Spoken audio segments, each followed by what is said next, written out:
Hello students. तो कल के टॉपिक में हमने बात की थी फिज़िकल एंड केमिकल चेंजेस की। हमने इन दोनों के अंदर डिफरेंस भी पढ़ा था और हमने लास्ट टॉपिक ख़त्म किया था कि हम आगे बात करने वाले हैं केमिकल इक्वेशंस की।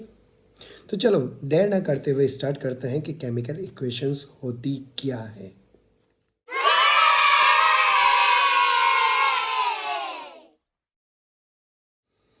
किसी भी केमिकल रिएक्शन को जब उसके सिंबल या फॉर्मूले के साथ रिप्रेजेंट किया जाता है तो उसको कहा जाता है chemical equation. The representation of chemical reaction with the help of their symbol and the formula is called the chemical equation। अब बात करें कि भाई केमिकल इक्वेशन लिखना ज़रूरी है। देखिए, केमिकल इक्वेशन हमें किसी भी रिएक्शन के बारे में एक छोटे से फॉर्म में ही सब तरह की डिटेल्स प्रोवाइड करने का काम करता है और यही कारण है कि हम जब भी किसी केमिकल रिएक्शन को रिप्रेजेंट करना होता है हम उसको रिप्रेजेंट करते हैं केमिकल इक्वेशन से। For example, when carbon burn in the presence of oxygen it form carbon dioxide. ये आपके केमिकल रिएक्शन है। इस केमिकल रिएक्शन का पूरा स्टेटमेंट लिखें या इसको हम सिंबॉलिक रिप्रेजेंटेशन दें, दोनों में से क्या बढ़िया है, आइए देखते हैं। यहाँ पर carbon plus oxygen two gives carbon dioxide, ये हमारी केमिकल रिएक्शन हो चुकी है। यहाँ जो कार्बन और ऑक्सीजन है वो हमारे रिएक्टेंट है और कार्बन डाइऑक्साइड हमारा प्रोडक्ट है और इनके डायरेक्शन को शो करने के लिए यहाँ पर एरो लगा दिया गया है। यहाँ हीट का सिंबल दिया है जो कि कंडीशन को रिप्रेजेंट करता है। इस तरह की केमिकल इक्वेशंस को वर्ड इक्वेशन कहा जाता है। जब इन वर्ड इक्वेशंस को इनके सिंबल या फॉर्मूले के फॉर्म में लिखा जाता है तो उन इक्वेशंस को हम स्केलेटल इक्वेशन या अनबैलेंस्ड केमिकल इक्वेशन कहते हैं। स्केलेटल इक्वेशन क्यों कहते हैं? क्योंकि ये ढांचा के समीकरण होती है, इसमें सिर्फ हम सिंबल्स और फॉर्मूले को ही यूज़ करते हैं। बैलेंसिंग की यहाँ पे बात नहीं होती। बैलेंसिंग करने के लिए हम लॉ ऑफ कंजर्वेशन ऑफ मास को फॉलो करते हैं। चलिए अब बात करते हैं कि केमिकल इक्वेशन को बैलेंस कैसे किया जाता है। तो केमिकल इक्वेशन को बैलेंस करने के लिए हमें कुछ स्टेप्स को फॉलो करना होता है और उन जानकारियों का यूज़ करते हुए हमें केमिकल इक्वेशन को बैलेंस करना होता है। आइए बात करते हैं स्टेप बाय स्टेप। नंबर 1, सबसे पहले केमिकल रिएक्शन को लिख लें, उसका रिएक्टेंट लिख लें, उसका एरो लिख लें, उसका प्रोडक्ट लिख लें। स्टेप नंबर 2, अगर रिएक्टेंट में या प्रोडक्ट में एक से ज़्यादा रिएक्टेंट या प्रोडक्ट है तो उनके बीच में प्लस साइन को पुट कर दें। स्टेप नंबर 3, ध्यान रहे किसी भी केमिकल रिएक्शन में ना तो कोई नया मास बनता है ना ही मास लॉस होता है, यानी कि the mass of the reactant is equal to the mass of the product, और इसको हमने पहले भी कहा था law of conservation of mass.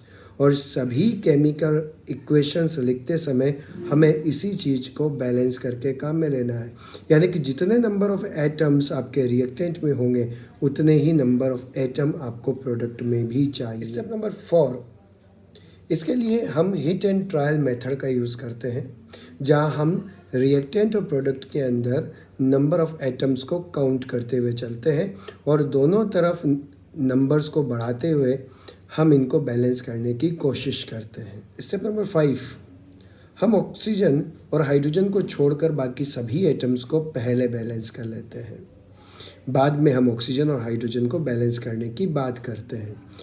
For example, हमारे पास C3H8 जिसको प्रोपेन कहा जाता है वो है। इस प्रोपेन को जब ऑक्सीजन की प्रेजेंस में बर्न किया जाता है तो इससे CO2 और वाटर के मॉलिक्यूल्स निकल जाते हैं। इस केमिकल रिएक्शन में अब अगर हम यहाँ देखें तो कार्बन, हाइड्रोजन और ऑक्सीजन 3 तरह के एटम प्रेजेंट हैं। हम पहले जैसी बात की थी हमने कि हमें सबसे पहले हाइड्रोजन और ऑक्सीजन को छोड़कर बाकी जो दूसरे एटम्स हैं उनके बारे में बात करनी है। यहाँ कार्बन 3 दिए हुए हैं, जबकि दूसरी तरफ अगर देखा जाए तो कार्बन CO2 के अंदर सिर्फ एक ही दिया हुआ है। चलिए हम सबसे पहले कार्बन को बैलेंस करने की बात करते हैं। कार्बन को बैलेंस करने के लिए हम ये नहीं करेंगे कि कार्बन के नीचे ऑक्सीजन लगा देंगे और बाकी फार्मूला लिख देंगे, क्योंकि अगर हम कार्बन के नीचे 3 लगाते हैं तो ये तरीका गलत होगा। हम कभी भी किसी फार्मूले में चेंजेस नहीं करेंगे। हम जो भी चेंजेस करेंगे वो हम इन फार्मूले के आगे नंबर्स को बढ़ाकर कर सकते हैं। तो हमारे पास रिएक्शन आती है C3H8 + O2। हम यहाँ पे कार्बन डाइऑक्साइड के आगे 3 लिख देते हैं और ये कार्बन डाइऑक्साइड के आगे 3 लिखते ही दोनों तरफ कार्बन बैलेंस हो गया है। अब बात करते हैं हम हाइड्रोजन की। यहाँ अगर देखा जाए तो C3H8 के अंदर हाइड्रोजन जो है वो 8 है, जबकि दूसरी तरफ अगर हम देखें तो हाइड्रोजन H2O के अंदर 2 है। हमें करना क्या होगा, हम H2O के आगे 4 पुट कर देंगे, जिससे हमारे हाइड्रोजन बैलेंस हो जाते हैं। अब बचते हैं हमारे पास ऑक्सीजन। ऑक्सीजन CO2 के अंदर 2 हैं, टोटल काउंट किया जाए तो 6 हैं।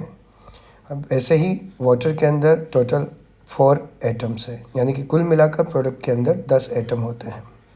जबकि रिएक्टेंट के अंदर सिर्फ हमारे पास 2 है, तो क्या करें, हम इसके आगे 5 लगा देते हैं। हमारे पास दोनों तरफ रिएक्टेंट में और प्रोडक्ट में ये बैलेंस हो चुके हैं। इस तरह की केमिकल इक्वेशन को हम बैलेंस केमिकल इक्वेशन कहते हैं।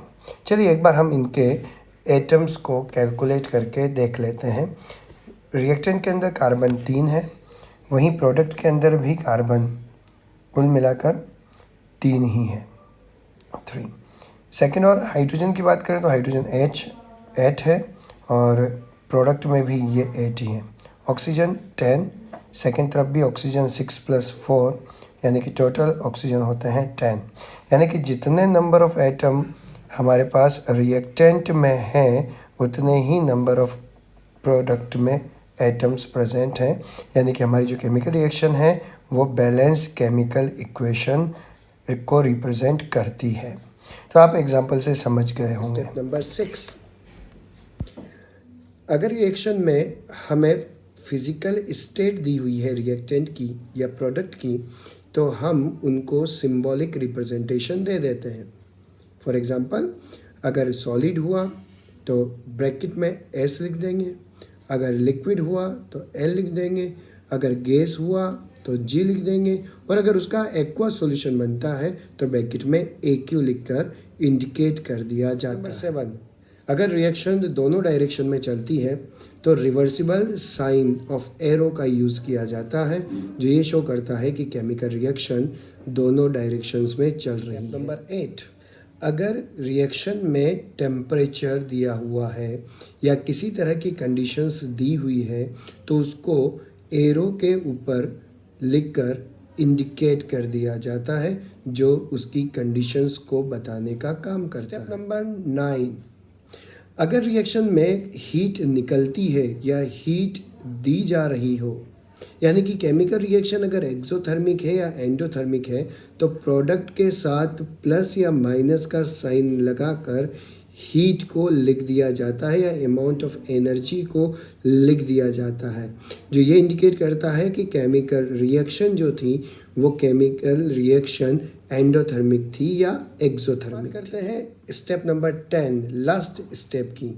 अगर किसी रिएक्शन में कोई कैटलिस्ट पार्टिसिपेट करता है तो उस कैटलिस्ट को भी एरो के साइन के साथ लिख दिया जाता है। अब हम बात करते हैं कि आखिर में केमिकल इक्वेशंस हमें क्या क्या इंडिकेट करती है और इससे हमें क्या क्या जानकारी मिलती है, मतलब कैरेक्टरिस्टिक्स ऑफ केमिकल इक्वेशंस। देखो, केमिकल इक्वेशन जब आपने लिख के देखी तो आपको ये तो पता लग ही गया होगा कि किस किस तरह के कंपाउंड या नंबर ऑफ एटम्स या रिएक्टेंट और प्रोडक्ट हमें मिलते हैं या हमने उनको काम में लिया है। इसके अलावा अगर दूसरी बात करूं तो केमिकल इक्वेशन हमें ये बताती है कि हमारे रिएक्टेंट या प्रोडक्ट की फिजिकल स्टेट कैसी थी, यानी कि वो सॉलिड था, लिक्विड था, गैस था या वो एक्वस सॉल्यूशन में बना है। केमिकल इक्वेशन हमें ये भी इंडिकेट करती है कि हमने किस तरह की कंडीशंस को केमिकल रिएक्शन को कंप्लीट कराने में लिया है। इसका मतलब हमें ये भी जानकारी मिलती है कि टेम्परेचर क्या यूज़ किया है, प्रेशर क्या रहा है, कैटलिस्ट का किस तरीके से यूज़ किया गया है।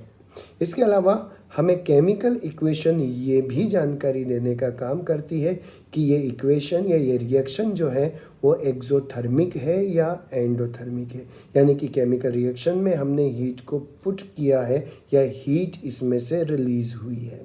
इसके अलावा ये हमें ये भी जानकारी देता है कि केमिकल रिएक्शंस जो है वो रिवर्सिबल है या इरिवर्सिबल है।